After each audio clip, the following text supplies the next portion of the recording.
Now listen to me carefully, because this right here is something a lot of people miss. When a man sends you, hey, that is not romance. That is not effort. That is not depth. That is a temperature check. He is testing to see if he still has access to you, if the door is still unlocked, if you are still emotionally available on demand. That little word is light on purpose. It carries no risk. If you respond fast and excited, he learns something. If you respond with strength, he learns something else. Either way, he's watching. When a man sends you, hey, don't fool yourself into thinking that word is innocent. That word is calculated. It's light on purpose. It's designed to give him information without costing him anything. Hey is not a conversation starter, it's a feeler. It's him reaching out with the least amount of effort possible to see if he still has access to you, your time, your emotions, your energy. And the moment that notification pops up, the real question isn't what does he mean? The real question is how do you respond? See, a man who knows what he wants doesn't open with confusion. He opens with intention. He doesn't knock softly and hope you open the door wide.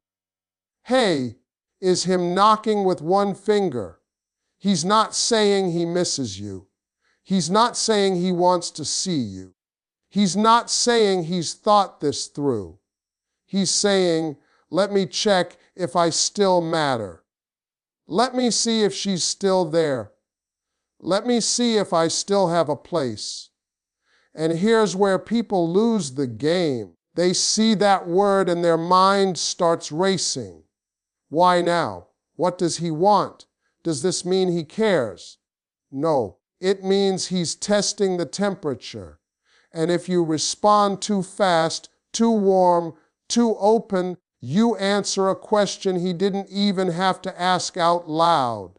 You tell him, I'm still available on demand. I'm still emotionally open. I still respond to crumbs. Men learn behavior through response. Always have, always will. If low effort gets high reward, he will repeat low effort. He's not being evil, he's being human. You train people how to treat you by what you tolerate and what you reward. When, hey, gets paragraphs, explanations, excitement, you just taught him that he doesn't have to try. Understand this clearly. Hey protects him from rejection. If you ignore it, he can say he wasn't serious. If you respond, he can decide later what role he wants to play. There's no risk in it. And anything with no risk has no value. That's why you must stop attaching meaning to minimal words. Meaning comes from consistency, from effort, from action, not from 2 or 3 letters on a screen. The power in this moment is not in impressing him, pleasing him, or proving anything. The power is in restraint. The power is in not jumping emotionally before he jumps intentionally. When you pause, when you don't rush, when you don't overreact, something interesting happens. The balance shifts. Now he has to decide if he wants to step forward or disappear. And if he disappears because you didn't reward. That tells you everything you needed to know. He wasn't looking for connection. He was looking for validation. He wasn't checking on you. He was checking himself. Your silence or your calm response becomes a mirror. It reflects his level of seriousness back to him. This is not about playing games. This is about standards. This is about understanding That access to you is earned, not assumed. When you recognize that A is a test, you stop failing it emotionally. You stop handing over your value for free. You start responding from strength instead of hope.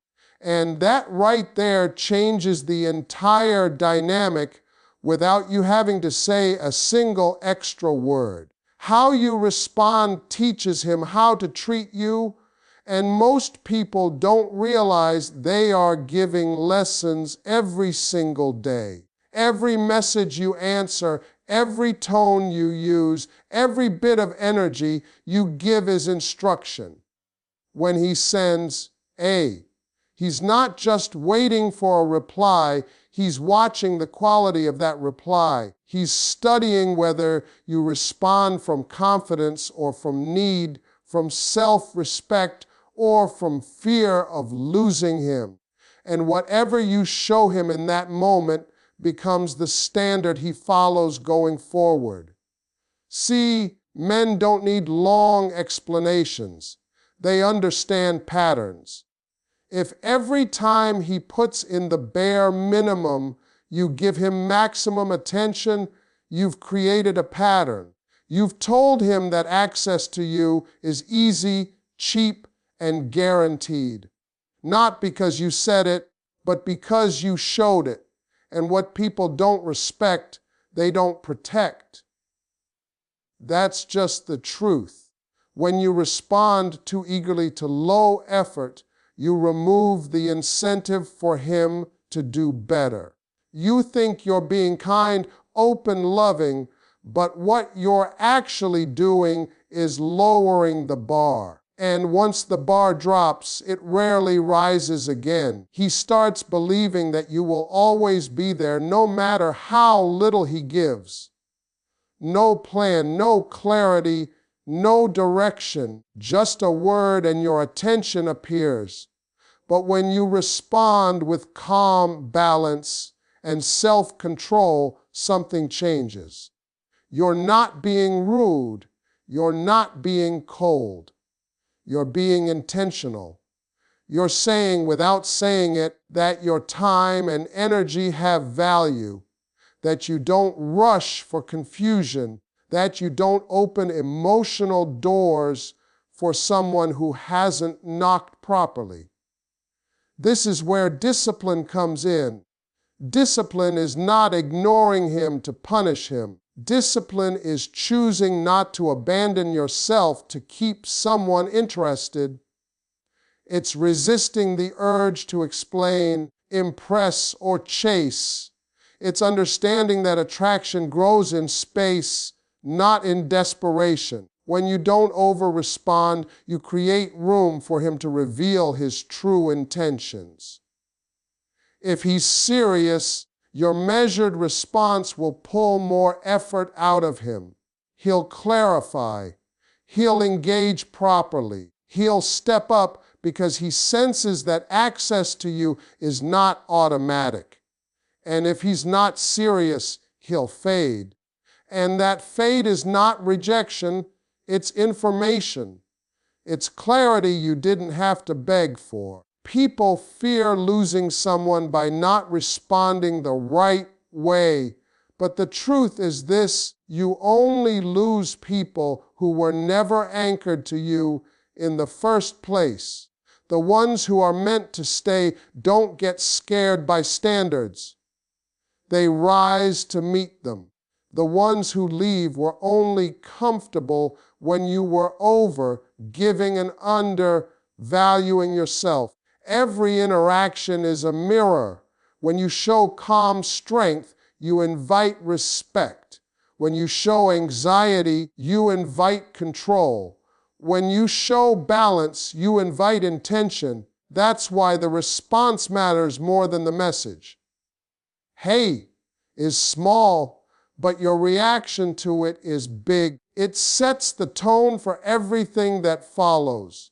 You are always teaching people what behavior is acceptable with you, not with speeches, not with ultimatums, with your responses. And when you finally understand that, you stop reacting emotionally and start responding strategically. You move differently. You speak differently. You carry yourself differently. And the people around you adjust because they have no other choice. Over-eager replies lower your value, and this is where most people don't realize they're giving away their power. The moment that "hey" pops up, the instinct kicks in to respond fast, to sound warm, to show interest, because somewhere deep down there's a fear that if you don't, you'll lose him. But attraction doesn't grow from fear.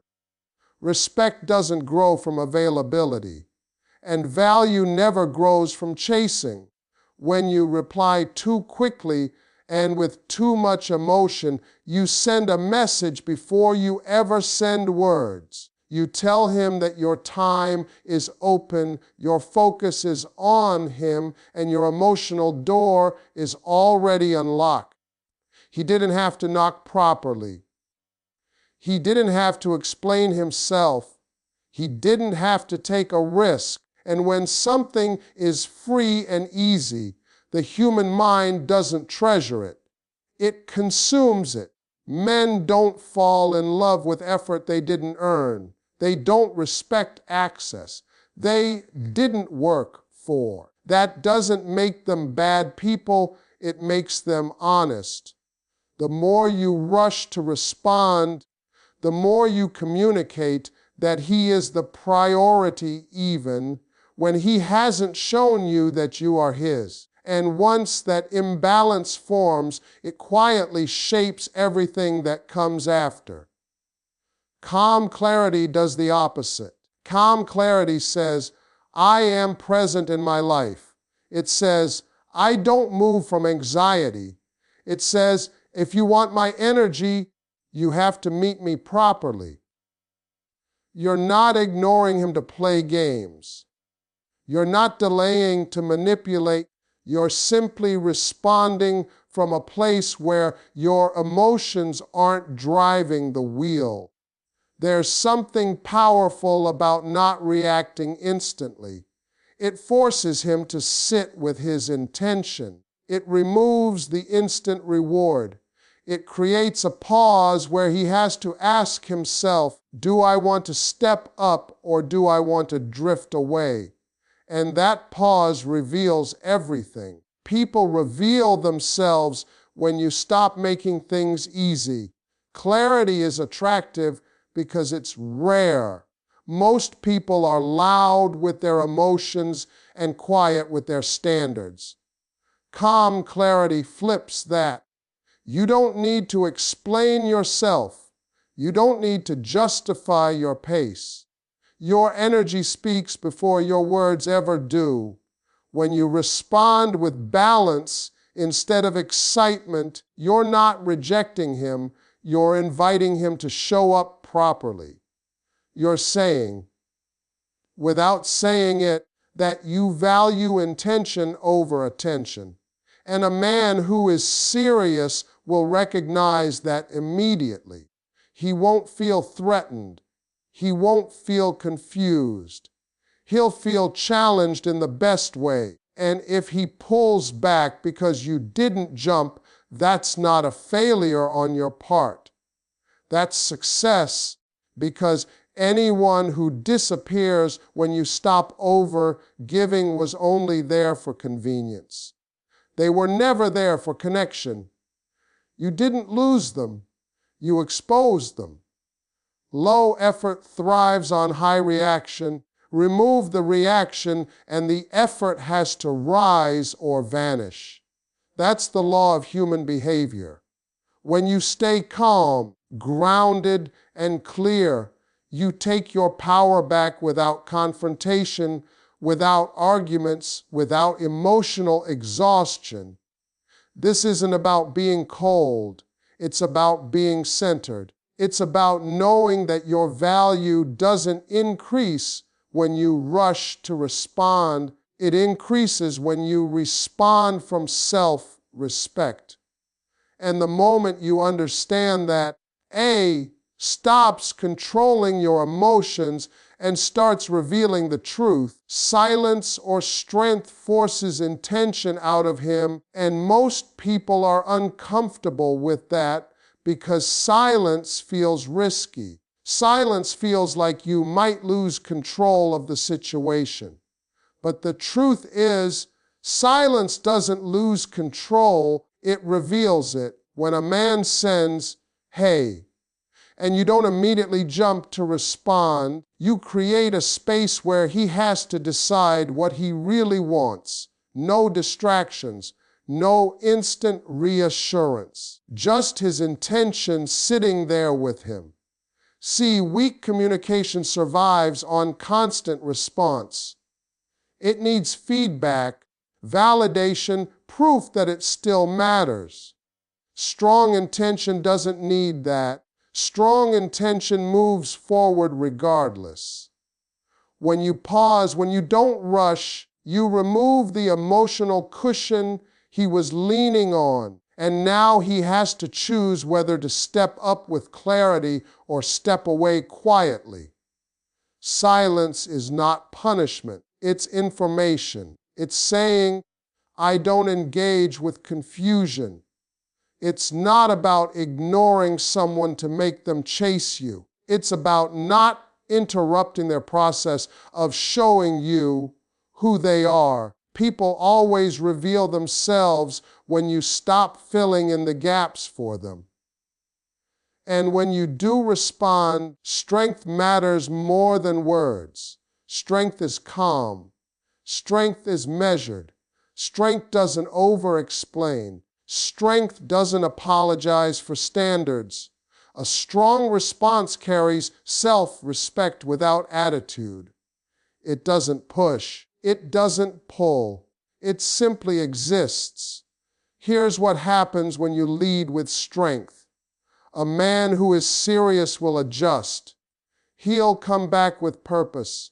He'll clarify why he reached out. He'll make his intentions known because he senses that vague energy won't get him very far. He feels the boundary even if you never state it. And that boundary invites respect. But a man who was only testing will react differently. He may disappear. He may send another light message. He may try to pull you back into comfort without effort. And this is where many people panic and break their own standard. They think, maybe I should say more, maybe I should explain, maybe I should soften it. And the moment they do that, the test resets and they fail it again. You have to understand, intention hates uncertainty. If he truly wants you, your silence will make him uncomfortable enough to step forward. If he doesn't, your silence will push him away. Either outcome serves you, because clarity is always better than confusion dressed up as attention. Strength also means not reacting emotionally to his reaction. If he responds late, you don't mirror anxiety. If he goes quiet, you don't chase closure. You stay steady. Consistency in your energy tells him that you are not moved by minimal behavior. People confuse strength with coldness, but they are not the same. Coldness shuts doors out of fear. Strength keeps doors open with conditions. It says, you can come in, but you can't wander. And that distinction changes everything. When you stop filling silence with effort, when you stop rescuing conversations, when you stop making things easy for people who haven't earned ease, you naturally force intention to rise to the surface. No arguments, no ultimatums, just clarity through restraint. And in that space, the truth always shows itself. You don't owe energy to low effort. And this is one of the hardest truths for people to accept because we've been conditioned to be polite, available, and responsive even when it costs us our peace. When a man sends A, what he's really offering is the bare minimum, no context, no direction, no intention, just a word that asks you to do the emotional labor for him. And the moment you rush to fill that gap, you start giving more than you're receiving. Energy is currency. Where you spend it matters. When you give high emotional energy to low effort communication, you devalue your own time without realizing it. You think you're being open, kind, or mature, but what you're actually doing is teaching someone that they can access you without showing up properly. And once